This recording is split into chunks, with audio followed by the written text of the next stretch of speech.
Pois em verdade vos digo, meus fiéis, que se dentre vós algum membronita, deste emana sabedoria e conhecimento, e a verdade vos libertará.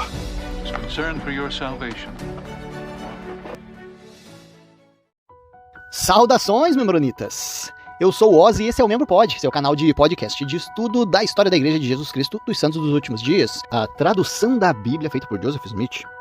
Eu, na real, não acho que tenha assim, um grande problema, né, nisso, depois de tudo que a gente já viu sobre Joseph, mas é uma questão de curiosidade também. Quero saber o que tanto que Joseph quis mudar, né, qual que era o plano dele sobre essa questão, e se teve alguma alteração assim, muito relevante que ele fez. Eu tô aqui no site da igreja dando uma olhadinha, né, tem inclusive uma postagem chamada Tradução da Bíblia por Joseph Smith no site da igreja. Eles estão explicando ali, né, então, 1820, Joseph traduziu o livro de Mórmon e disse que muitas partes claras e preciosas da Bíblia tinham sido perdidas. Então, ali no verão de 1830, logo depois, alguns mesinhos depois que ele tinha terminado de publicar o livro de Mórmon, ele começou a tradução da Bíblia. E o que a igreja diz que era o objetivo dele? O objetivo de restaurar algumas partes claras e preciosas. Bom, e o site da igreja ainda continua dizendo, esse esforço desafiou a opinião predominante da época, de que a Bíblia continha a palavra infalível de Deus, contida no texto respeitado da versão do rei Jaime, ou James, ou rei Tiago, enfim, aquela versão da Bíblia. Ou seja, né, pessoal, Tiago, não, a Bíblia tá de boa, não tem nada pra mudar não.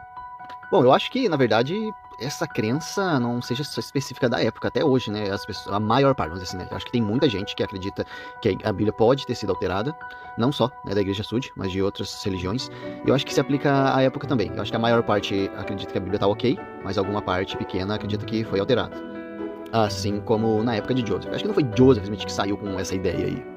Bom, eu acho que ficou claro aí pros nossos ouvintes de que eu não acredito que o livro de Mórmon seja realmente uma revelação de Deus, seja um escrito sagrado, nem de que a igreja seja uma igreja verdadeira, única verdadeira, restaurada na terra por Joseph Smith. Os estudos que eu realizei da história da igreja, dos eventos que aconteceram na época até então, me levam a acreditar que isso foi uma invenção de Joseph. Foi uma ideia que foi se desenvolvendo ao que a gente acredita ser hoje na igreja. A Igreja Sud era bem diferente, por exemplo, 50 anos atrás, o que era bem mais diferente há 100 anos atrás e bem mais diferente há 200 anos atrás. Se os membros da igreja de hoje fossem transportados para a igreja lá de 200 anos atrás, eles iam ver muita coisa bem diferente do que acontece hoje, crenças, ordenanças e tudo. Então isso é, na verdade, mais um lembrete aí para os nossos ouvintes de que quando a gente estiver abordando algum assunto, provavelmente ele vai estar mais enviesado para minha crença, né, de que eu não acredito que a Igreja Sud seja verdadeira. Mas se você não ouviu os nossos episódios anteriores, tem que dar uma ouvidinha ali para você mesmo chegar à sua própria conclusão. E independente da minha conclusão, né, ou não, a gente vai estar abordando a opinião dos dois lados, e se tiver alguma coisa considerável, sim, com certeza a gente vai estar analisando e concordando, se for o caso. Agora, sobre essa questão da Bíblia, então, né, o que vocês, membronitas, acham? A Bíblia passou por alterações, desde da mãozinha do profeta lá com a peninha, ou sei lá o que, até os dias de hoje que a gente tem escrito em nossas mãos. Teve alguma mudança significativa? Porque assim, né, de palavra com certeza, né, até na tradução de uma língua para outra vai ter alguma palavrinha. Mas assim, significativa para o nosso entendimento da escritura. Ou mesmo de doutrina. Né, ou até mudança proposital, ou a gente precisa mudar isso daqui para se adequar, por exemplo, às nossas ideias. Teve mudanças assim? Ou vocês acham que não? Com o contexto que eu tenho hoje, que eu não estudei muito sobre isso, já dei uma estudadinha, a gente pode dar uma olhada mais pra frente, assim, bem mais pra frente, quando a gente terminar de acessar todas as informações da igreja, a gente pode estar vendo sobre os manuscritos do Mar Morto. São alguns escritos aí da Bíblia, algumas partes da Bíblia que encontraram, assim, muito antigas, e elas assim, meio que estão batendo com os registros atuais. Tem alguma mudança? A gente pode estar dando uma olhada. Bom, eu, Ozzy, acredito que possa sim ter tido alterações significativas. Não confirmo. A gente tem que levar em consideração também que, poxa, o livro da Bíblia é um livro sagrado não só hoje, antigamente. Eu acho que as pessoas, para alterar, já levariam isso em conta. Mas a gente nunca sabe a seriedade que as pessoas que mantinham esses registros iam levar na hora de fazer uma tradução. E, inclusive, assim, quantas cópias da Bíblia existiriam? Por exemplo, as cópias restantes poderiam migrar para um outro ensinamento e depois as Bíblias não iriam bater. Então, assim, por que hoje elas batem, né, os ensinamentos? Ou não batem? Mais especificamente falando do Velho Testamento. No Velho Testamento a gente tinha mais cópias existentes, pergaminhos, que cruzaram pelos povos que acreditavam nos ensinamentos do Velho Testamento. O Novo Testamento foi mais concentrado aos cristãos, né? Então, assim, poderia, assim, né, tipo, tendo menos cópias, menos adeptos, ter a chance de ser um pouco mais manipulado. São coisas que eu tô tentando imaginar aqui. Porque quando você pensa em manipulação das palavras da Bíblia, quando que você pensa que isso vai ter acontecido? Período feudal, talvez, quando a igreja mantinha o monopólio dos ensinamentos religiosos, só ela tinha a Bíblia. O povo não era ensinado nem a ler, eles só eram ensinados sobre as doutrinas, mas, né, eles não liam. Obviamente, assim, ia precisar de uma força-tarefa para coletar todos os registros que se tivessem, né, talvez não seriam muitos, mas mesmo assim, né, não seria só um, né, todos os registros existentes, falaram assim, a gente vai coletar tudo porque a gente fez uma revisão aqui, né, seria uma força-tarefa, mas assim, não acho impossível disso acontecer, porque eu acho que se existisse qualquer versão da Bíblia que divergisse, e ela ainda existisse, provavelmente ia ter aparecido, ia causar um auê todo. Mas é isso, não confirmo, mas considero a grande possibilidade sim. E agora, nosso menino Joseph, será que ele traduziu mesmo? Será que ele conseguiu encontrar esses pequenos pontos de alteração e conseguiu restaurar? O site da igreja ele continua ali, ó. Joseph, a tradução de Joseph, ela não foi realizada no sentido tradicional, onde, né, tipo, os historiadores coletam dados, né, textos antigos do grego, do hebraico. Não. O que Joseph fez? Em vez disso, ele usou a versão do rei Jaime da Bíblia como ponto de partida, então ele pegou ali, né, o que ele tinha em mãos e fez acréscimos e alterações como? Conforme orientado pelo Espírito Santo. Então, né, o Espírito Santo foi ditando para ele, enquanto ele lia, o que deveria ser alterado para voltar ao seu estado original. Eu fico pensando aqui, da mesma forma que ele foi orientado pelo Espírito a mandar, né, os seus amigos lá para o Canadá para vender os direitos autorais do livro de Mórmon, e depois ele viu que aquela orientação não veio do Espírito Santo, veio dos desejos dele, né, ou do diabo. E agora? Vamos considerar assim, nós como membros da igreja ativos hoje, tendo um pouco de lógica também, o que a gente consideraria? 3 opções, ou veio do Espírito, ou veio do desejo dele, ou veio do diabo. O que a gente consideraria que veio? Sabe o que eu consideraria, sendo membro e tentando ser um pouco racional, que de Deus não veio? E sabe o que eu levo mais em conta em relação a isso? Porque Joseph não terminou essa tradução dele. Da mesma forma que aconteceu ali com as placas de Kinderhook, da mesma forma que aconteceu com a tradução dos papiros egípcios lá, que ele ia traduzir ainda o livro de José do Egito. Por quê? Porque se fosse uma obra realmente de Deus, não ia ter parado pelas metades. Imagina Deus traduzindo o livro de Mórmon, de repente, vamos dizer assim que Joseph morresse lá em 1929, antes de terminar o livro de Mórmon, e o livro de Mórmon terminasse lá em Mosias. Não foi até o final. Cara, não tem sentido, entendeu? Deus começou uma obra, mesmo que acontecesse um imprevisto, né? O que eu não acho que aconteceria imprevisto, mas, né, se acontecesse algo Joseph, Deus ia providenciar então que o próximo profeta, por exemplo, Brigham Young, continuasse essa tradução. Né? Então, assim, muita coisa depois da morte de Joseph ficou pendurado, sem terminar. Por exemplo, né, se essa tradução de Joseph fosse realmente super necessária, levada a sério, porque assim, precisa restaurar os escritos originais, é isso. Deus ia providenciar então que Brigham Young terminasse essa tradução, fizesse uma impressão da versão da Bíblia de Joseph Smith ou da Igreja Sud, e ia ser a versão impressa utilizada na igreja hoje. Então não faz sentido a gente chegar à conclusão de que essa inspiração, essa orientação estava vindo do próprio desejo de Joseph ou, né, do diabo. Eu consideraria mais que era somente as impressões próprias dele. Ele achava, não, isso aqui não gostei, eu não acho que isso tá legal e eu vou alterar isso. E ele chamava isso de orientação do Espírito Santo. É a conclusão que eu, Ozzy, estaria chegando no momento, mas a gente vai continuar estudando isso aqui. Ali, ó, no site da igreja continua, ó, Joseph teria feito várias pequenas correções gramaticais. Cara, eu achei isso aqui muito engraçado. Como que no próprio livro de Mórmon ele cometeu assim tanto erro gramatical, daí chega na hora de ler a Bíblia e ele vai querer corrigir? Será que é mais fácil corrigir os outros? Não consigo ver Joseph fazendo correção gramatical numa Bíblia, cara, que já passou, assim, por diversos estudiosos que conhecem a língua, né, talvez, assim, cara, entre, sei lá, quantas 1000 palavras a Bíblia tem? Mas o Ozzy deu um chat aqui, agora eu vou dar até um tempinho pra vocês pensarem, o que vocês acham? Pensa aí, a Bíblia, quantas palavras vai ter? 10 mil? 50 mil? 100 mil? 1 milhão? Quantas palavras vocês acham que vai ter na Bíblia? Tô dando tempo. No chat diz que a Bíblia tem cerca de 783 mil palavras. Só uma curiosidade, né? Totalmente aleatória. Mas enfim, então, assim, eu acho que teve muito estudioso fazendo, né, a tradução e a revisão da Bíblia antes dela ser impressa, a Bíblia do rei ali, do rei Tiago. Pra quem tá confuso, que não ouviu uns episódios anteriores aí, a gente chama de Bíblia do rei James, do rei Jaime ou do rei Tiago, é a mesma Bíblia, tá? Esse nome em inglês e português tem essas variações, mas é a mesma Bíblia, a mesma pessoa. Bom, mas de qualquer forma, eu não acho que Joseph, tendo cometido tanto erro gramatical no livro de Mórmon, seria capaz de chegar e identificar erros na Bíblia. Gramaticais, tô falando. Mas, bom, não foi só erros gramaticais. Correções que ele fez também foram de modernização de algumas expressões. Não sei que alterações foram essas. Talvez esteja escrito, talvez. A gente pode dar uma olhadinha. A gente vai dar uma olhadinha mais pra frente. Não acho que modernização de expressão seja necessária, a não ser que, assim, a palavra caiu totalmente em desuso. Então precisaria de uma palavra, assim, sabe, que a pessoa não vai precisar estar indo no dicionário pra conseguir entender a escritura. Se for esse o caso, ok. Agora, né, tipo, não vai alterar, tipo, tá falando, né, tipo, olá, meus discípulos, se Jesus Cristo chega lá, salve minha galera, entendeu? Alterações de expressões modernizadas assim, não acho que seria interessante. Mas, né, tá falando que ele estava menos preocupado com esse tipo de alteração, mas sim preocupado com a restauração por meio de revelação das verdades importantes que não estavam inclusas na Bíblia. Então assim, poxa, tem informação ali muito importante que foi retirada, foi alterada, e a gente precisa restaurar isso aí. Sim, daí faz sentido levantar a necessidade de fazer a alteração, se ela realmente fosse feita por revelação. Agora, o resultado final dessa história toda que me interessa um pouco. Ó, a gente tá lendo aqui no site da igreja ainda, que ele levou de 1830 até 33, 3 aninhos trabalhando em cima desse projeto. Olha ali, ó, como o Joseph falava. Inclusive, no site da igreja fala assim, ó, ele considerava esse projeto uma ordem divina. Olha só que interessante, né? O site da igreja não fala. Esse projeto era uma ordem divina. Ele tá falando que Joseph considerava esse projeto uma ordem divina. Fica um pouco evasivo, né? A forma com que colocou essa frase. Bom, a gente sabe que não foi publicado, não foi impressa essas alterações em vida, só depois da morte de Joseph. Mas, assim, o mais importante pra mim é que, se essa obra realmente fosse divina e fosse muito importante pra igreja, Joseph ia ter traduzido tudo, ia ter terminado de fazer todas as alterações, ia imprimir a versão da Bíblia Sud, e os membros iam acessar ela, em vez de ficar acessando a Bíblia externa, né, tipo, com alterações, com a doutrina falsa, por exemplo. Bom, vamos dar uma olhadinha então ainda no site da igreja como é que rolou esse negócio. Então ali em outubro de 1829, finalzinho do ano de 29, então a primeira versão é de 1830, mas ela estava sendo impressa já na gráfica no finalzinho de 29. Qual que era a gráfica? E.B. Grandin. E Oliver Cowdery então viu ali com o Grandin uma versão da Bíblia do rei Jaime, e Joseph usou essa Bíblia que ele pegou ali na gráfica para poder fazer essas traduções. Agora tem uma parte interessante aqui, ó. Olha o que ele tá falando. Tá falando assim que uma revelação que Joseph recebeu em 1830, em Nova York, foi descrita como visões de Moisés, e que serviu como um catalisador para Joseph começar essa tradução da Bíblia.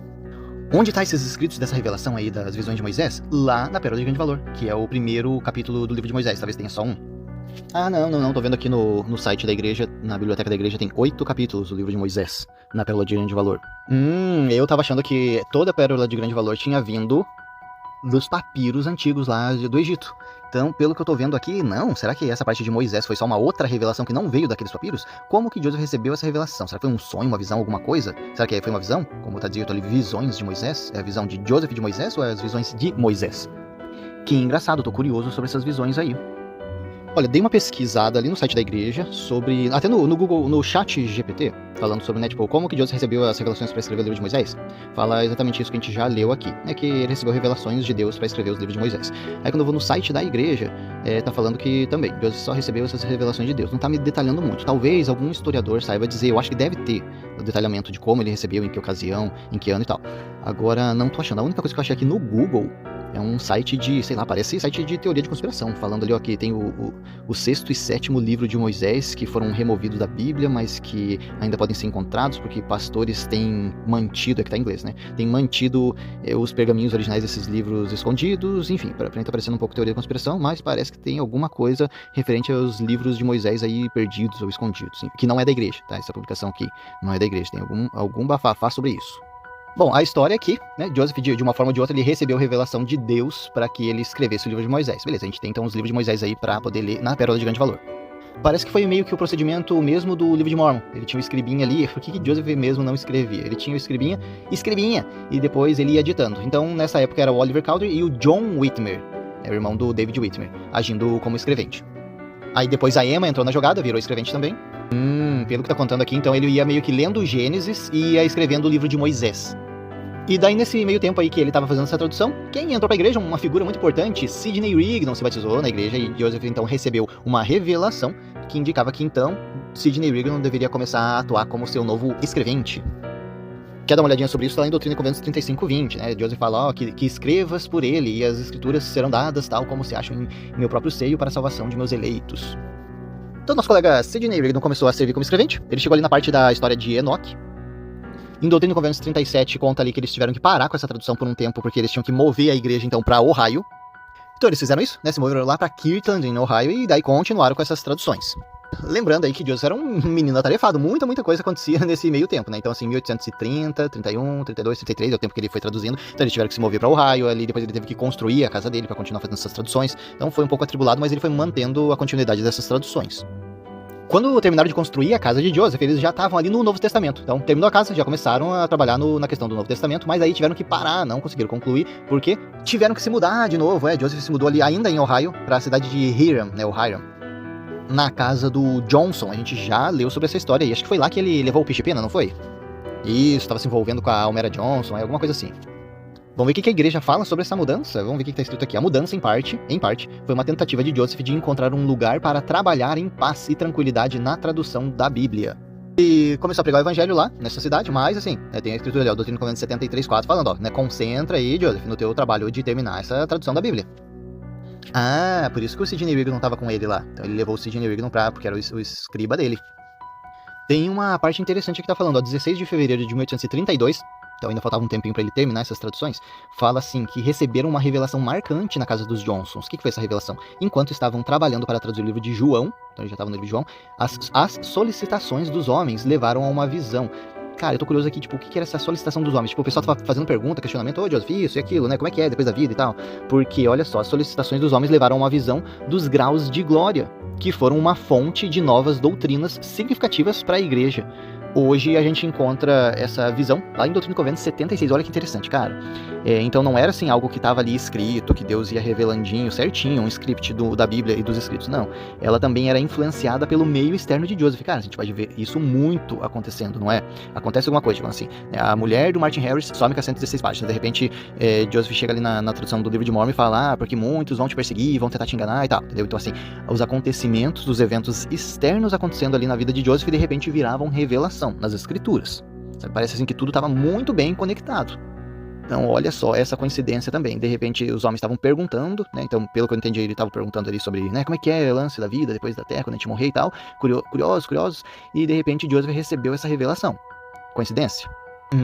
Interessante. Bom, Doutrina e Convênios 77 fala sobre as passagens do livro de Apocalipse. Então, algumas das traduções de Joseph referente a esse finalzinho aí da Bíblia.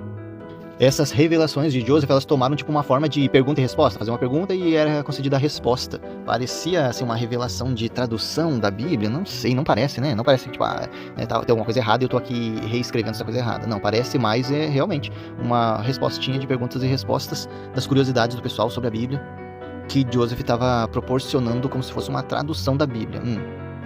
E isso eu tô lendo, não tô lendo do site Anti-Mormon, eu tô lendo do site oficial da igreja. A gente ainda está no site oficial da igreja.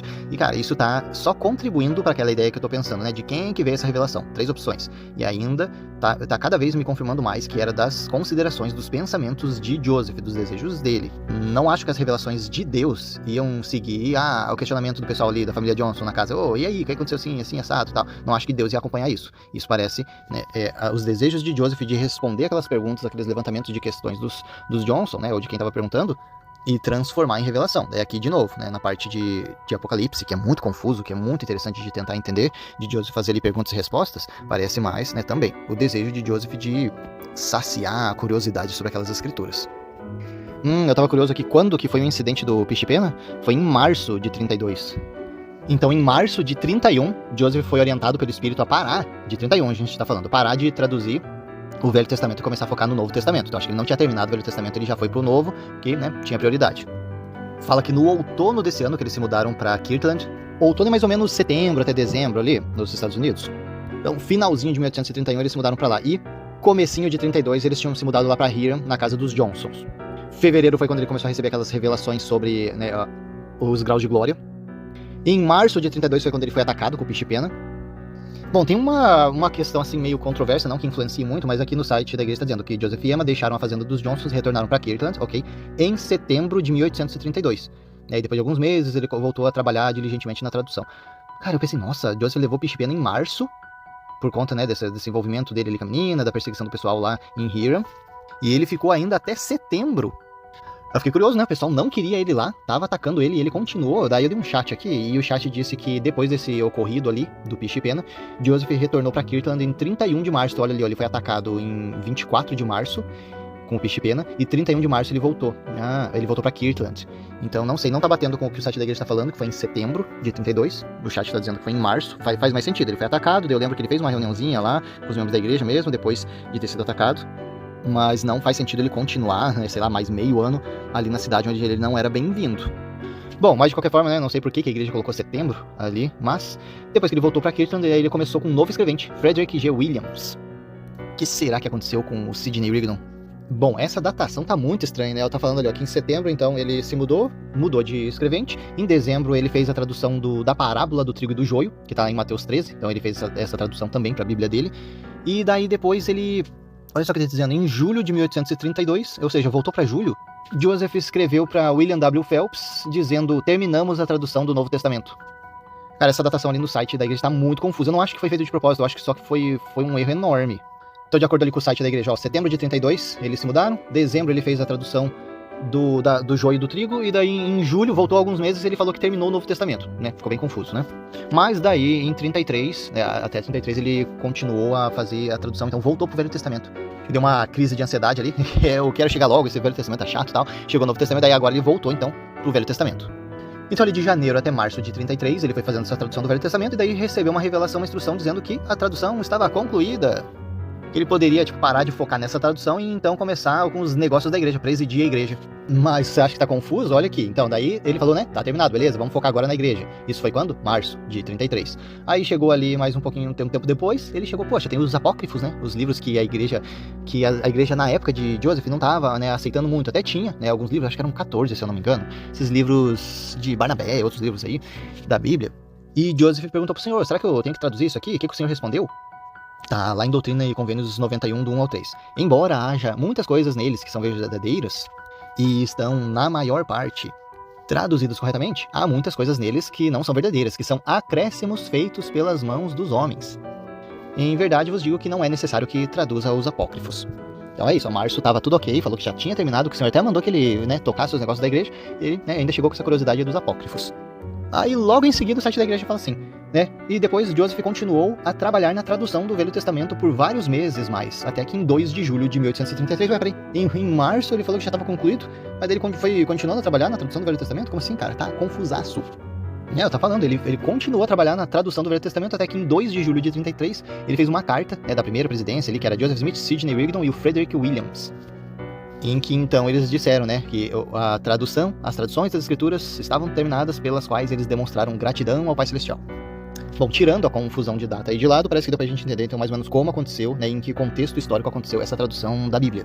Bom, é isso aí. O que eu achei muito curioso é por que Joseph terminou de escrever em 33, né, e 11 anos depois, ele já tinha morrido e ele ainda não tinha feito a impressão desses documentos como uma Bíblia nova, né, ou como, enfim, uma obra padrão da igreja. Então, depois da morte de Joseph, a viúva dele, a Emma, estava com esses manuscritos, então eles foram publicados pela igreja reorganizada da Igreja de Jesus Cristo, que era, né, a igreja que a Emma fundou. Tu vai ver um pouquinho disso depois da morte de Joseph, como aconteceu essa, né, mudança na igreja. Mas a questão é que essa Bíblia nova aí de Joseph só foi publicada pela igreja da Emma em 1867, bastante tempo depois. Por exemplo, né, revelações que Joseph recebeu lá em 1843 sobre o casamento plural, ele já estava vivendo em 1830, né, em 33. Ou seja, né, chegou o anjo, né, falou, ó, você tem que viver essa lei aqui do casamento plural, o mandamento de Deus, você tem que viver, tipo assim, cara, não perdeu tempo, viveu agora. Recebeu a revelação da Bíblia, que foi um tempão para conseguir coletar todas as informações, a revelação ficou abandonada. E eu acho isso estranho. O que a gente encontra no site da igreja sobre o legado da tradução de Joseph é que muito, né, mais da metade da Doutrina e Convênios atual foi formada nessa época em que Joseph estava traduzindo a Bíblia. Então, assim, não que ela contenha essas informações. Foi formada, então, ou seja, ela estava ali dentro do contexto de inspiração em que Joseph estava entendendo o evangelho, que estava se expandindo esse conhecimento. Então, muito disso está no Doutrina e Convênios. Não me explica muito, né, eu sei que tudo bem, faz parte da história e, assim, essa ideia dos ensinamentos que ele obteve nessas revelações podem estar sendo abrangidos pela igreja, mas não faz sentido para mim ele traduzir a Bíblia e a Bíblia dele não ser usada. Tem um outro site agora que a gente vai entrar, que é o centraldolivrodemormon.org. Postagem de janeiro de 22, até que não é tão antiga essa postagem. Tá perguntando por que Joseph produziu uma nova tradução da Bíblia. Eles começam citando uma escritura ali de 1 Nef 13:28, cara, olha só que escritura interessante. Vês, portanto, que depois de haver o livro passado pelas mãos da grande e abominável igreja, foram suprimidas muitas coisas claras e preciosas do livro, que é o livro do Cordeiro de Deus. Bom, o blog cita até uma frase aqui de Joseph em uma certa ocasião, em 1843, então ali, né, um aninho antes dele morrer, o profeta resumiu seus sentimentos em relação à Bíblia, declarando: creio que a Bíblia, tal como era quando saiu da pena de seus escritores originais, os tradutores ignorantes, escribas descuidados e sacerdotes ardilosos e corruptos cometeram muitos erros. Eu até considero, assim, digamos assim, sacerdote ardiloso e corrupto, querendo modificar, pode ser que tenha acontecido, mas, assim, cara, tradutores ignorantes, eu fico imaginando, né, os caras, assim, que estudaram pra caramba, cara, conhecem a língua, entendeu, hebraico, levam anos pra fazer a tradução. Joseph, com todo esse histórico dele, chegar e chamar eles de ignorantes, descuidados. Bom, esse site aqui, obviamente, ele é apologético da igreja, então ele basicamente tá resumindo o que a gente já leu ali do site da igreja, só que ele colocou algumas informações a mais, que o termo tradução de Joseph Smith, que é o que é usado atualmente, ele não era usado na época de Joseph. Ele foi, na verdade, introduzido na década de 70, 1970. Eles mudaram esse nome porque antes era chamado de Nova Tradução, ficava NT. Aí, pra não confundir com o Novo Testamento, o NT, eles resolveram colocar TJS, tradução de Joseph Smith, pra ficar menos confuso, mas, assim, uma nomenclatura, mas nada de muito importante. Olha que interessante, cara. O pessoal aqui, eles estão falando assim, ó, tem uma motivação. Por que Joseph resolveu fazer essa tradução da Bíblia? Ele falou vários aspectos. Primeiro, para restaurar coisas que foram escritas no original, mas não foram mandadas, né, tipo, pra Bíblia. Outro motivo é para relatar coisas que aconteceram, mas nunca foram registradas. E outra questão é aquilo que a gente já falou, né, que ele resolveu deixar a escrita mais compreensiva para os leitores modernos, né, mudar algumas palavras antigas. É mais ou menos, eu tô vendo aqui, eles estão relatando algumas das mudanças, e pra mim tá parecendo, quando eu li, por exemplo, Dom Casmurro, ou alguns outros livros mais antigos, vamos dizer assim, se a gente for ler livro de 1800 alguma coisa, a gente vai ver que o português da época é muito difícil de ler. Então ele fez uma alteração verbal, vamos dizer assim, das palavras pra conseguir ficar uma leitura um pouco mais suave. Tá, acho que tá ok. Agora, o que eles citam ali também é que Joseph começou a estudar hebraico em Kirtland. Ficou curiosão, né, sobre a língua hebraica, que é a língua original da Bíblia, e até ele escreveu ali no diário na época, ele falou assim, ó, minha alma se deleita em ler a palavra do Senhor na língua original, e estou determinado a continuar o meu estudo das línguas até dominá-las. Então, o nosso Joseph, que, vamos dizer assim, ele estava estudando hebraico ali, meio por cima, só, tipo, curiosão, tô vendo que, nossa, ele resolveu chamar os antigos tradutores da Bíblia, que, cara, eram assim, fera na língua hebraica, chamou eles de tradutores ignorantes. E outra coisa interessante que eu gostaria de levantar assim nessa questão, tá? Então assim, eles estão falando aqui que Joseph começou a estudar o hebraico e assim, pô, tô achando interessantíssimo ler. Ele não tava só, né, tipo, aprendendo alguns caracteres, não, ele estava lendo, é o que ele disse, né, que estava lendo a Bíblia na língua original e gostaria de continuar assim até dominar. Então, como é que fica? A imagem de Joseph era aquele ignorantão que não tinha capacidade nenhuma de escrever o livro de Mórmon, ou era o cara até que estava dominando o hebraico? Né, a gente tem que chegar num consenso, não pode ficar com as duas histórias. Basicamente, o que eles estão dizendo aqui também é que essas modificações feitas por Joseph era para eliminar as contradições na Bíblia. Por exemplo, João 1,18, que fala assim, ninguém jamais viu Deus. Ele quis corrigir isso por revelação, porque já viu várias passagens no Velho Testamento dizendo que, né, tipo, pessoas viram Deus. Bem como a própria experiência dele, né, que teve a primeira visão. Então, a tradução de Joseph, nessa parte aí de ninguém jamais viu Deus, ele alterou para e ninguém jamais viu Deus, sem que ele desse testemunho do Filho, porque a não ser que seja por intermédio dele, nenhum homem pode ser salvo. Olha que interessante. Então, é como se a versão original era assim, e o pessoal meio que só deixou ninguém jamais viu Deus. Eu acho um erro muito estranho de ser cometido, mas, né, fica aí pra quem acha que faz sentido. E o site apologético aqui falou um negócio assim, cara, muito estranho. Falou que então, assim, ó, Bruce R. McConkie, que a gente já sabe que ele era estudioso, o cara era fera. Ele fez algumas observações sobre a tradução de Joseph, sobre a tradução oficial, né, da Bíblia, e declarou assim, ambos são verdadeiros. Ele afirmou que a crença dele da Bíblia original, de João 1, ele falou, é verdadeira, mas a tradução de Joseph, da mesma passagem, oferece uma perspectiva totalmente diferente, e ainda o Bruce R. McConkie acrescentou, essas são ilustrações do fato de que pode haver duas traduções da mesma coisa, e ambas podem ser verdadeiras. Não sei, muito confuso. Não tem como ser verdadeiro, né, as duas coisas. Vamos dizer assim, ninguém jamais viu Deus. E do outro lado, né, tipo, ninguém jamais viu Deus sem que tivesse um testemunho e tal. Cara, pra mim parece declarações bem diferentes. O máximo que eu poderia determinar é que então a primeira afirmação foi cortada e está incompleta.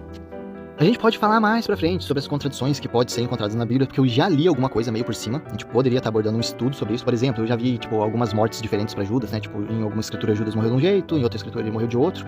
Né? Não que seja uma coisa assim muito relevante, mas, né, obviamente mostra uma contradição. Mas não é o caso desse episódio aqui. Agora, uma coisa que esse site apologético diz é que, embora ele tenha terminado os manuscritos em 33, ele nunca abandonou totalmente a tradução. Aí faz até um pouco mais sentido, porque ele sempre dizia que terminava, mas continuava. Mas, né, falou assim, ó, que ele continuou com esses estudos das escrituras, permaneceu até a morte dele. Vamos dizer assim, recebendo revelações sobre as escrituras.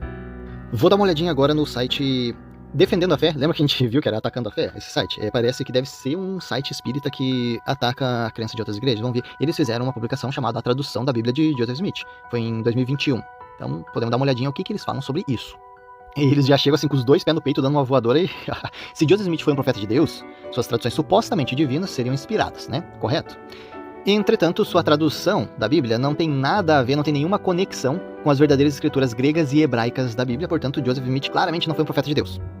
Eu não afirmaria isso, né? Mesmo eu acreditando que realmente Joseph não foi um profeta de Deus, eu não afirmaria dessa forma, né? Porque eu entendo o que a Igreja Sud relata sobre isso. Então, o que o Defendendo a Fé está dizendo é que a tradução dele não tem nada a ver com os escritos gregos e hebraicos. Na verdade, eu até diria que essa questão da tradução de Joseph da Bíblia seria mais um diário de estudo do que uma tradução propriamente dita. Por exemplo, quando ele fala do Apocalipse, né? Ele fica ali numa questão de perguntas e respostas, então parece mais uma questão de estudo mesmo do que tradução literal. Mas tá bom. Eles consideram que assim, a tradução de Joseph não tem nada a ver com os escritos gregos e hebraicos, por isso a tradução dele não é real, por isso ele não é um profeta. O que a igreja declara é mais profundo do que isso. Eles dizem que os escritos, até mesmo esses gregos e hebraicos que eles comparam, estão errados. Então, Joseph está indo não na fonte do escrito original, está indo na fonte que é Deus. Então seria uma fonte mais confiável. É isso que a igreja alega. Mas o site Defendendo a Fé, ele compara a relação da tradução da Bíblia com a tradução do livro de Mórmon, porque a tradução do livro de Mórmon também, ele não usou os caracteres, as placas ali na mão e traduzindo palavra por palavra. Ele usou as pedras dentro de um chapéu. Então também parece ele recebendo mais as ideias na mente, né, as ideias de Deus na mente dele para traduzir, do que realmente traduzindo um texto como um historiador faz. E realmente foi citado que os caracteres apareciam ali na pedra ou no pergaminho dentro do chapéu e ele fazia a tradução. Mas vamos lembrar que tem um conflito dentro disso, né? Se ele recebeu exatamente desse jeito, se a gente, como membro da igreja, vai considerar isso, então a gente tem que considerar como é que aconteceu todas aquelas alterações, né? Mais de 3, 4 mil alterações no livro de Mórmon. Se a gente for considerar que essas alterações são plausíveis, então a gente tem que pensar que talvez Joseph não traduziu palavras de escritos antigos, mas que ele transcreveu ideias vindas de Deus. Faz sentido? Bom, então pelo que eu tô vendo, eles estão considerando a tradução literal, né? A tradução literal não é o que a fé Mormon defende. A fé Mormon defende que é o poder da revelação de Joseph. Então a gente, né, teria que rebater isso e não a tradução literal. Agora, eu tava vendo aqui o site Mais Fé, parece que o site Mais Fé copiou a informação daquele site central do livro de Mormon. Eles só complementaram alguma coisinha aqui no final, que eles estão falando ali, ó, que Joseph, em uma ocasião, ele segurou a Bíblia no alto e declarou: acredito neste volume sagrado, nele a fé Mormon é encontrada. Não ensinamos nada além do que a Bíblia ensina, não acreditamos em nada, mas o que é encontrado neste livro. Eles comentam ali que as páginas desgastadas e marcadas da Bíblia de Joseph demonstram essa devoção que ele tinha à Bíblia e os ensinamentos que estavam ali naquelas folhas. Sim, por mais que tenha muita gente que fale, não, né, a igreja Mormon não segue a Bíblia, eles não acreditam na Bíblia e tal, é uma afirmação, acho que, falsa. Seria mais ou menos o que a gente já falou lá na nossa segunda temporada, quando a gente fala do espantalho, as falácias de espantalho. Você tenta minimizar, você tenta denegrir a imagem de quem você vai atacar para ficar mais fácil de atacar. É tipo falar, os Mormons não são cristãos, os Mormons não usam a Bíblia. Quando é evidente que sim, eles acreditam em Deus e eles acreditam na Bíblia. A questão talvez seja melhor levantada se a gente disser que eles não têm a mesma, talvez, compreensão da Bíblia que a maioria dos cristãos, ou a forma que eles adoram a Cristo seja talvez diferente de algumas outras religiões. A gente pode estar dando uma olhadinha sobre isso mais pra frente também em algum outro episódio. Bom, o site Mais Fé não colocou aonde está a fonte dessa frase de Joseph, realmente eu tô bem curioso pra saber quando ele declarou isso, se foi no começo da igreja, se foi no final da igreja. Só acho que talvez ela não seja assim 100% correta, porque ele fala assim, tipo, a igreja não acredita em nada a não ser o que tá no livro da Bíblia. A gente sabe que tem muita coisa que a igreja acredita que não tá na Bíblia. Que obviamente eles falam que foi revelação, tudo bem. Mas não acho que tudo o que a igreja mormon acredita está na Bíblia. Não, acho que tem muita coisa nova que é alegado ter recebido por revelação. Então essa frase pra mim fica um pouco complicada de acreditar. Eu tô dando uma olhadinha aqui no site Vozes Mormons, pra dar uma olhadinha se eles têm alguma coisa sobre essa Bíblia de Joseph Smith também. Eles colocaram uma citação de Bruce R. McConkie, que era do Quórum dos 12 Apóstolos. Ele falou assim, a tradução de Joseph Smith, ou versão inspirada, é 1000 vezes, olha só, 1000 vezes melhor que a Bíblia existente na Terra atualmente.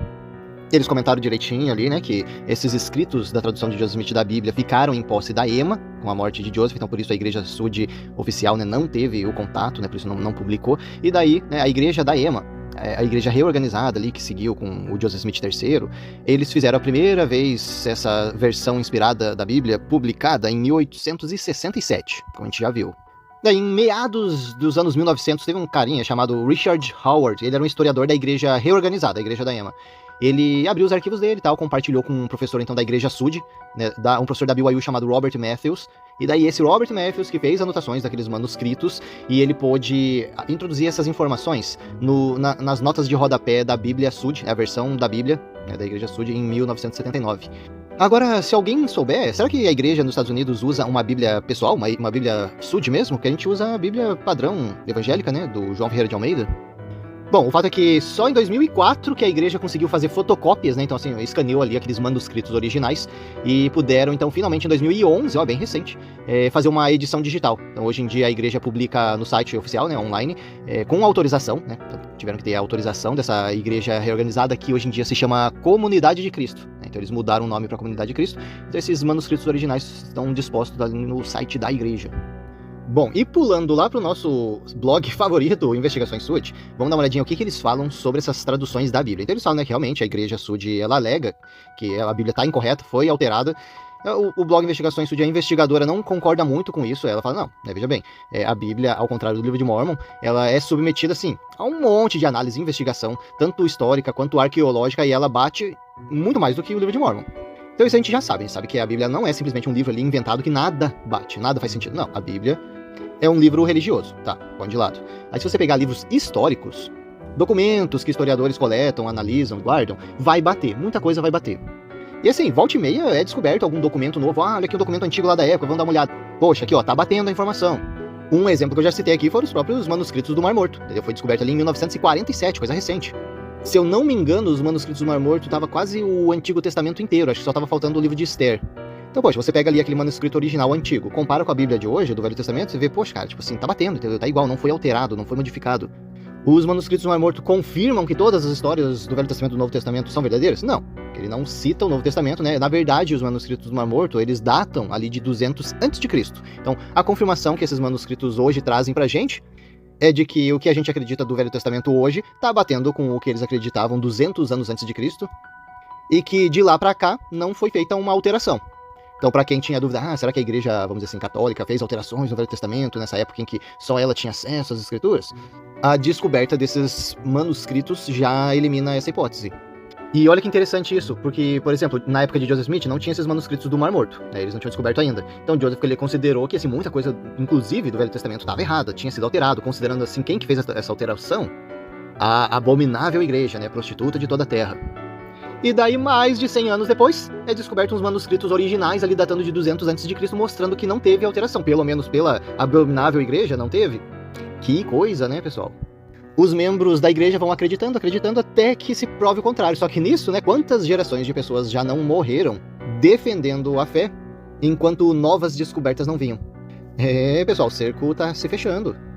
Mas a gente falou do Velho Testamento, beleza? A gente tem um documento descoberto, que é esse manuscrito do Mar Morto, que pode comprovar que não foi alterado. Agora, sobre o Novo Testamento, o que a gente tem sobre o Novo Testamento hoje? A gente tem vários documentos originais, né, nas línguas originais de época, que eles datam assim de 70, de época que eu digo, né, datam de 70 até 800 depois de Cristo. Então, realmente, lá do ano 0 da época de Cristo, ou né, tipo do ano 30, na época em que Cristo estava vivo, a gente não tem documento original dessa época que ele é compartilhado dentro da Bíblia. Tudo foi escrito depois, né, uns 40 anos depois da morte de Cristo. O site Investigações Sud comenta sobre esses documentos de época ali, de 70 a 800 depois de Cristo, e fala que esses documentos estão batendo. Então, se teve alguma alteração, depois do ano 800 não vai ser, porque senão ia ficar contraditório com esses documentos antigos. Eles até citaram ali que tiveram, né, os apóstolos inúmeros sermões antigos, cartas, documentos que eles concordam com a tradução moderna. Será que hoje em dia a Igreja Católica tem documentos assim, dos apóstolos originais, guardado? Eu ali na curiosidade dei um chat GPT sobre esses documentos antigos aí da igreja. Eles falam que sim, tem muita coisa antiga guardada, vamos dizer assim, ó, o Codite Sinaiticus, Codite Alexandrino e Codite Vaticanus, papiros de Chester Beatty. Estão preservados em bibliotecas na Inglaterra, na Rússia e no Vaticano. Aí eu perguntei, existe carta dos apóstolos originais hoje em dia preservadas? Falou que não existe. O que tem são os primeiros manuscritos da Bíblia, e assim, então confirmados que são, né, os primeiros manuscritos ali do Novo Testamento, eles estão sim preservados, guardados. E o que são esses manuscritos? São cópias feitas por escribas, né, tipo o pessoal, né, fazia cópia antigamente. Então eles copiaram as cartas de Paulo, de Pedro, de João e outras partes do Novo Testamento. Eles chamam esses papiros de papiros 46. Então, esse 46 tem as cartas de Paulo, e daí tem o papiro 52, que é fragmentos do Novo Testamento. E também tem a parte ali do Evangelho de João. A gente só tem que levantar em consideração, tem um pessoal que acredita na Bíblia assim, sabe que tipo, palavra por palavra, tudo certinho, assim, isso aqui não acrescenta, não diminui, e a Bíblia é o livro sagrado de Deus. A gente tem que lembrar que a Bíblia é uma junção de documentos antigos feita por homens, tá? Principalmente pela Igreja Católica, o que a gente tem hoje, né, de Novo e Velho Testamento, organizado pela Igreja Católica. Então, eles selecionaram o que eles queriam acrescentar. Então, tem outros livros apócrifos que não são considerados, mas que também são documentos da mesma forma que os outros do Novo Testamento, só que, né, os apócrifos, eles meio que não foram aceitos por ter algumas contradições, algumas informações não muito interessantes. Então, quando você for considerar assim, a Bíblia ferro e fogo, sem acrescentar, sem diminuir, você tem que pensar quem fez essa coletânea desses livros. Era um profeta inspirado por Deus e falou, não, vai ser assim e esse é o documento de Deus. Temos que lembrar que foi, né, juntado e organizado por homens. E é muito esse fanatismo, assim, de a Bíblia e acabou, o resto não existe, é muito usado por outros religiosos, a gente sabe, né? A gente mesmo da igreja, principalmente na missão também, nossa, eu ouvi falar disso.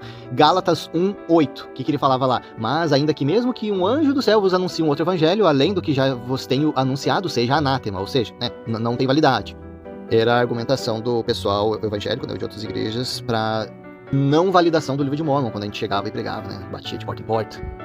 Ou, por exemplo, tem uma outra escritura bem famosa também, que gostavam de usar contra a gente, que era Provérbios 36, que eles falavam assim, nada acrescente as suas palavras, para que não te repreenda e sejas achado mentiroso. Ou seja, né, tipo, não é para acrescentar nada, tem várias escrituras, na verdade, na Bíblia, Velho Testamento, Novo Testamento, dizendo assim, não acrescente as suas palavras. Então, ou seja, o pessoal leva às vezes muita fé e fogo. Se lá em Provérbios fala, se fosse pra gente levar ferro e fogo, não acrescente a sua palavra, já tinha morrido a Bíblia ali em Provérbios. Nada mais podia ser acrescentado. Opa, daí teve ali, né, no finalzinho da Bíblia, do Novo Testamento, falando, não acrescente de novo. Ou seja, entendeu? A gente tem que tomar muito cuidado, muito cuidado. Então a investigadora ainda comenta, né, Joseph ele não tinha formação nenhuma em aramaico, hebraico ou grego, que são os manuscritos originais da Bíblia. Então que, sendo assim, ele não tinha um conhecimento, vamos dizer assim, acadêmico, para ele poder fazer uma nova tradução da Bíblia, uma correção. Né? Então não era esse o caso. Bom, um exemplo aqui que a investigadora comenta de alteração que Joseph fez foi ali em Marcos 15:22, que ele fala assim, e levaram-no ao lugar de Gólgota, que se traduz por lugar do enterro.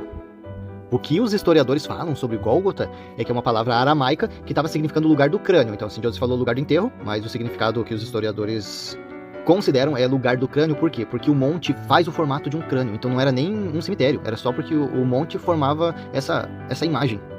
Como a gente já viu, o Joseph Smith ele falou ali, em 2 de julho de 1833, assinado pela primeira presidência, dizendo a tradução da Bíblia foi terminada, tá terminado aqui, beleza. E daí, por que Joseph não quis postar? Ele não foi lá nas redes sociais e falou assim, tá aqui. Ele estava preocupado porque ainda tinha muita doutrina nova que precisava ser implementada na igreja, então ele deu uma segurada. Ele estava fazendo muita alteração teológica, então ele precisava terminar essas ideias, então ele estava com várias ideias inspiradas de modificação e tal, e assim, ele terminou aquelas traduções, mas ele precisava ainda terminar as alterações que ele estava querendo implementar na igreja dele.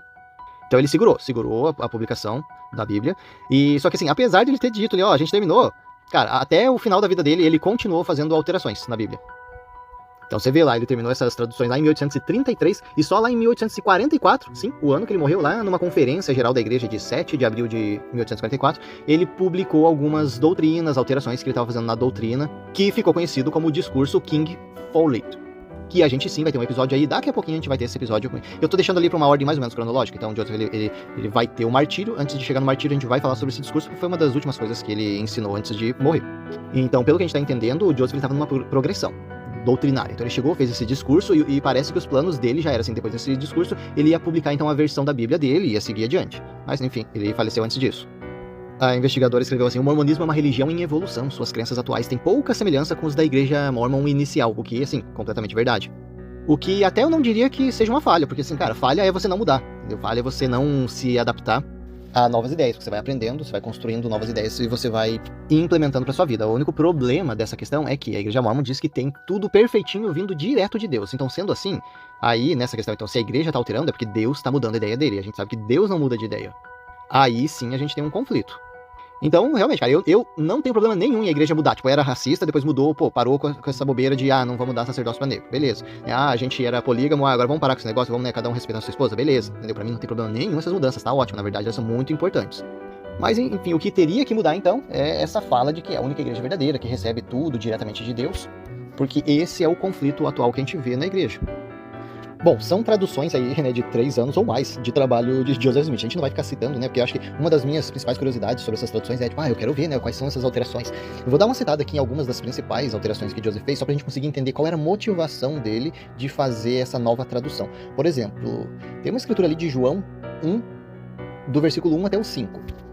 Tá falando sobre o princípio, né, então no começo era o verbo, e o verbo estava com Deus, o verbo era Deus, e daí fala várias coisas, e fala nele estava a vida e a luz. Enfim, basicamente ele está falando sobre Jesus Cristo.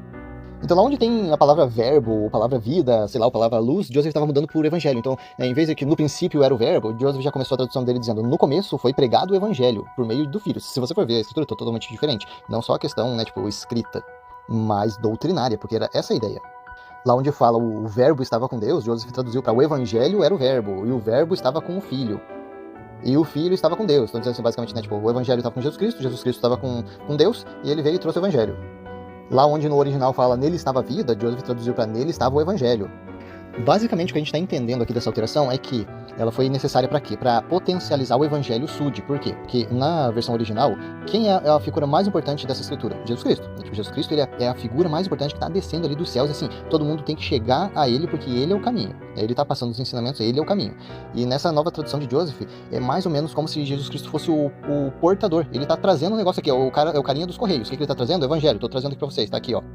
Entendeu? Tira o potencial de Jesus Cristo e joga no evangelho. Por quê? Qual é o evangelho certo? É o evangelho Sud.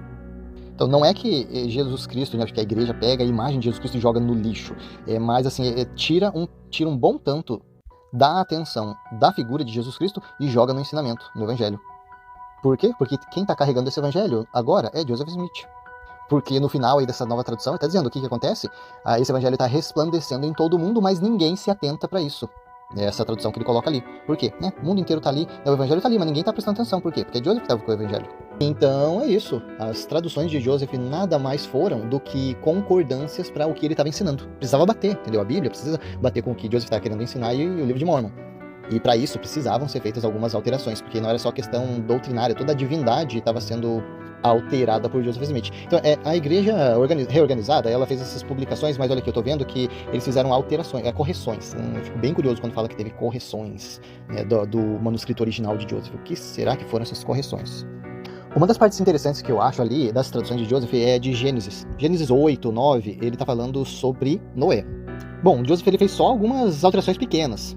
Na verdade, ele só alterou ali. Noé estava fazendo um sacrifício num altar para Deus. E na versão oficial da Bíblia que a gente tem, Deus sentiu aquele cheiro suave do sacrifício. E na versão de Joseph, quem sentiu esse cheiro foi Noé. Não sei muito bem por que ele quis fazer essa alteração. Mas um fato interessante é que hoje em dia, os estudiosos, inclusive da igreja, não acreditam que o dilúvio realmente aconteceu. Ele é, vamos dizer assim, uma fábula, talvez. Membronita, se você é membro da igreja e ainda acha que o dilúvio aconteceu realmente e Noé pegou 2 animaizinhos de cada espécie e colocou dentro da arca, levou, teve um dilúvio enorme, a terra inteira, e depois ele desceu e todo mundo povoou a terra com aquilo que tinha sobrado dentro da arca, não é bem isso que todos os estudiosos, inclusive da igreja, acreditam. Não sei se foi o B.H. Roberts ou o Michael Marquardt. Foi um episódio que a gente já gravou falando sobre essa pessoa tá se comparando com Galileu Galilei, que daí toda a cúpula da igreja se reuniu lá, não sei se era na BYU ou em algum outro lugar, e eles estavam falando, olha, eu acho que você tá confuso porque você tá levando ao pé da letra muitos ensinamentos que são só, tipo, parábolas, como, por exemplo, o dilúvio. Então você, membro Sud, se você acha que a igreja ainda considera o dilúvio realmente aconteceu, dá uma olhadinha, porque pelo que me parece, a igreja só não achou ainda um jeito de contar pros membros que isso não aconteceu. Porque acreditar que o dilúvio realmente aconteceu, eles não acreditam. Agora é interessante porque que Joseph, né, fez essas alterações na Bíblia, ele não fez uma alteração nessa questão do dilúvio. Vamos até dizer, eu não sei como você consegue manter a história do dilúvio dentro da Bíblia, dizendo que ela foi só uma parábola. Porque daí vai contradizer um monte de coisa. Então, se Joseph estava traduzindo a Bíblia, ele podia ter resolvido esse BO aí. Mas a gente tem uma outra informação bem interessante. Sabe, a gente tem a Comunidade de Cristo, aqueles manuscritos originais, né? Beleza. Compartilharam com a Igreja Sud, e a Igreja Sud fez a seleção ali das traduções de Joseph e também publicou, beleza. Agora, você sabia que tem algumas escrituras que a Igreja Sud não quis publicar? Ela fez uma seleçãozinha ali. Por quê? Porque tinha um problema sério se ela publicasse, quer ver? Vamos ver ali Mateus 5,4, o que diz? E se alguém te obrigar a caminhar 1 milha, vai com ele 2, beleza. Vamos ver lá na tradução de Joseph Smith? E se alguém te obrigar a caminhar 1 milha, vai com ele 1 milha. E se alguém te obrigar a ir com ele 2, vá com ele 2. Essa foi a tradução de Joseph. Fez uma alteração, mas sei lá se isso seria significante. Por que isso não foi publicado? Porque lá em 3º Nef 12, 41, Jesus Cristo estava nas Américas visitando. E o que ele falou? O que ele ensinou ali nas Américas? Nesse versículo, ele falou assim, e se alguém te obrigar a caminhar 1 milha, vai com ele 2. Ou seja, exatamente as mesmíssimas palavras da Bíblia do Rei James, de Mateus 5. Se essa tradução da Bíblia de Joseph Smith estivesse correta, de acordo com revelação de Deus, até no livro de Mórmon, ali em 3º Nef, já tinha que aparecer da forma, entre aspas, correta que Joseph traduziu. Por que ela aconteceu igual o que estava na Bíblia, vamos dizer, entre aspas, errada? Olha a contradição enorme aqui. E então tem 2 erros. O primeiro é o erro de Joseph de contradição na revelação, e o segundo erro é da igreja querer selecionar o que ela quer publicar e o que ela não quer. Por quê? Outra parte não publicada é a questão de Lucas 10, 22. Fala-se na Bíblia oficial: tudo por meu Pai me foi entregue, e ninguém conhece quem é o Filho, senão o Pai. E nem quem é o Pai, senão o Filho. E aquele a quem o Filho o quiser revelar. Beleza, né? Então, assim, né? Deus, quem conhece Deus é só Jesus Cristo, quem conhece Jesus Cristo é só Deus. Na versão de Joseph Smith, vamos ver o que ele fez. Tudo por meu Pai me foi entregue, e ninguém conhece que o Filho é o Pai, e que o Pai é o Filho, senão aquele a quem o Filho quiser revelar. Beleza? Então, assim, agora já mudou totalmente. Então, assim, ninguém sabe que o Filho e o Pai é a mesma coisa, senão aquele que foi revelado isso aí. Olha como mudou.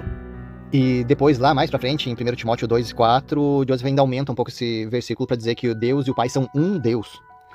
Tem muita confusão sobre essa questão de Deus, né? Se Deus é só um, se, né, Deus e Jesus Cristo são duas pessoas separadas, né? Hoje em dia, o que a gente acredita, o que a gente aprende na igreja, são três pessoas totalmente separadas: Deus, Jesus Cristo e o Espírito Santo. Deus e Jesus Cristo tem corpo, o Espírito Santo não, para poder agir, né, entre os filhos dos homens.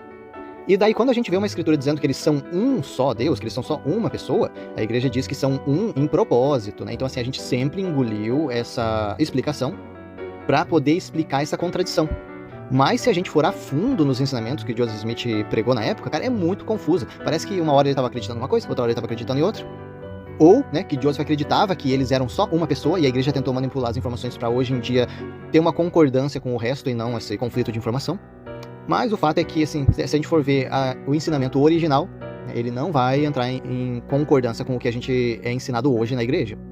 Então, como essa tradução aí de Joseph ela não foi muito feliz, preferiram não colocar ela nas publicações da igreja.